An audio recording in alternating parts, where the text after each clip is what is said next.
Early film stars are often remembered as timeless, elegant, and chic. But what if I told you that their makeup may have looked more like this? In the early 1920s, pancromatic film, makeup, and incandescent lighting were being tested and perfected for camera during the Mazda tests. Colors of makeup had to be adjusted to the reddish hue of the studio lights and the blue color sensitivity of the new film stock. In 1928, the Academy of Motion Pictures Arts and Sciences made a report on incandescent illumination. The following is a makeup report delivered by David Factor. We noticed that in almost every subject photographed was rather spotted, and in some cases the lips were either very light or exceptionally dark. The lining of the eyebrows with the usual black pencil photographed harsh and was exceedingly conspicuous. We also noted that the lines under and above the eyelids would pick up rather sharp and thus forming a displeasing outline around the eye. Various shades of lining were used to shadow the upper eyelids, and it was very hard for us to determine just what colors were used. In this video, I'm going to attempt to recreate the adjusted panchromatic makeup designed and suggested by Max Factor and his affiliates. So I'm laying down my foundation with the Crown Concealer palette, and I'm using concealer because I think it has a much thicker consistency, which may have been closer to the consistency of the panchromatic grease paints from back in the day. Then I'm going in with my lavender setting powder from Besame and a little bit of Vaseline on the eyelids to create a primer, like an old school primer. So as you can see, the lavender powder does have a brightening effect. Definitely made my skin tone about 2 shades lighter and more porcelain than I usually am. I'm taking the white powder from my NYX palette, and this is just a chalky white powder, and the Vaseline really did help to get this powder to stick and appear a little bit brighter because it doesn't have that punch otherwise. And I'm just blending it up towards my brows, just keeping the concentration of it mostly up near my eyelids. And then I'm just doing a little bit of contouring on the bridge of my nose as well to just pop it forward. And so this is where it gets interesting. They used to contour faces with a bluish color, and this is different than we do it now. Now we use taupes and browns and grays, I guess, but they used to use blue because I guess the blue sensitivity of the camera, it would just pick up the shadows a little better this way. And anywhere that you want to see shadow, you have to put blue there. And I very quickly realized that I had to contour my nose slightly differently. I did a lot more contouring on the sides than I normally do, just to have it kind of pick up on camera. And I kept getting off my filming camera and applying a filter to see if I was doing it right. And it took me a couple tries, but I think I got it pretty close. So I'm using a light brown pencil to shade in my eyebrows. This is actually more of a taupe color. And the reason I'm using brown instead of black is because in that report, it said that the black eye pencil was just too dark and too harsh. And so I assumed that they would start using a much lighter pencil around the brows and the eye area. So now I'm just brushing through the brows, marrying everything together and softening any too harsh lines. Sometimes the pencil, you can like really tell that it's pencil, and this kind of softens it and gives it more of a shadow-like finish. Now my eyebrows have a very specific shape. It is hard for me to ever give them the kind of floofy brow shape that is in style today, but for this, my brows are perfect. I think that they really lend themselves to that thin brow of the 1920s. So now I'm going in with my black pencil, and I'm just doing some beading around the lash line and just doing small little strokes. I think I've heard it called beading before, and so now I've started calling it beading myself, especially in old school makeup books. Then I'm taking it kind of in a downward slope, and then again from the bottom lash line to kind of create a shadow, as if my eyelashes were just so heavy that it creates a shadow underneath. Now this is a trick designed by Greta Garbo that was then adopted later by Marilyn Monroe. She really admired Greta Garbo, and she just really loved this makeup trick, except for hers is slightly turned upwards. Now I'm taking some more of that blue, and I'm continuing to contour the bridge of my nose, and I will shortly be showing you how I'm also doing the cheeks in that color. So I'm just making sure everything is really blended, you guys, because it's supposed to look like a natural shadow. It's not really supposed to look like eyeshadow. So just kind of giving it like the softest blend that I can while still making sure the color shows up so that the camera will catch it. Then here I'm going in with a deeper blue from my Ben Nye palette.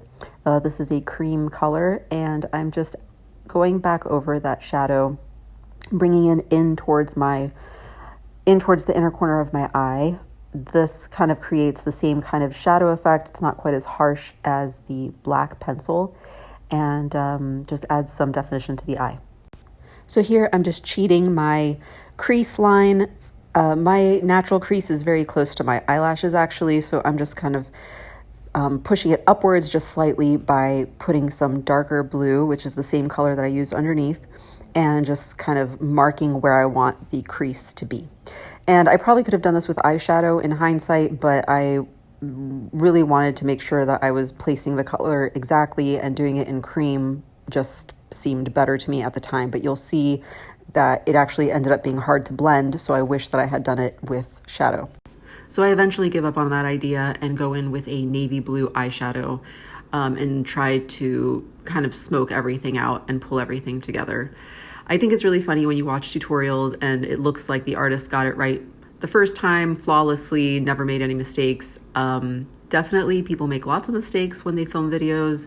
Sometimes it's not necessarily in the makeup, sometimes it's in their filming or it's in whatever, but I choose to show my mistakes so I can show you also how to fix them. So because my eyes are getting older, I am now 36 years old, I have to pull the skin on my eyelid taut, slightly downwards as well, to be able to follow the line and get a good blend with my shadow. And I'm starting to notice that I'm losing the crispness of my white that I had placed earlier. So I'm gonna go back and fix that. Over the last couple years, I've realized that Q-tips really are your best friend. And I used to stay away from using Q-tips because I thought it was really wasteful. But now I find that they are sometimes better than a brush, and definitely thinner than your finger, so you can get into better places and they can pick up as well as lay down color in just a slightly different way. So I am using them to blend and then also apply white shadow to kind of soften things and get it to a place where I like. However, nothing packs a punch like a densely bristled or synthetic brush. And so I'm going in and just laying down a nice thick coat of white again. And thanks to the Vaseline that I put down earlier, it's still sticking and my eyelids have not dried out from all this powder. So that was a good move, I think, to put down an eye primer that wasn't drying. So this again is where it gets interesting with the blue. I'm taking that same blue color I used on my eyes and putting it on a powder brush and just using circular motions to create a wash of color on my cheeks. And this is more of a contour than a blush really, but you really want to make sure, even though it's an unnatural color, that you're getting a very nice blend up into your natural skin tone, because that will create a very natural shadow or contour versus, like, you don't want it to look like a line, you don't want it to look very hard. And Max Factor was very famous for his ability to blend color into the skin. So this is a pretty well-known vintage makeup trick by using a lighter powder underneath the eye or white. Marilyn Monroe's makeup artist, Alan Whitey Snyder, was very famous for doing this. And this would add a general lightness and brightness to the under eye area and the cheeks, just kind of lifting the face. I really don't like to bake for very long. I just let it sit on for just about as long as it takes me to get it on there, and then I pretty quickly take it off with my powder brush. But yeah, this clearly is a trick that anybody can use with a powder a couple shades lighter than their skin tone, or white if you happen to have Caucasian skin. So now I'm going in with the ever famous yellow lipstick.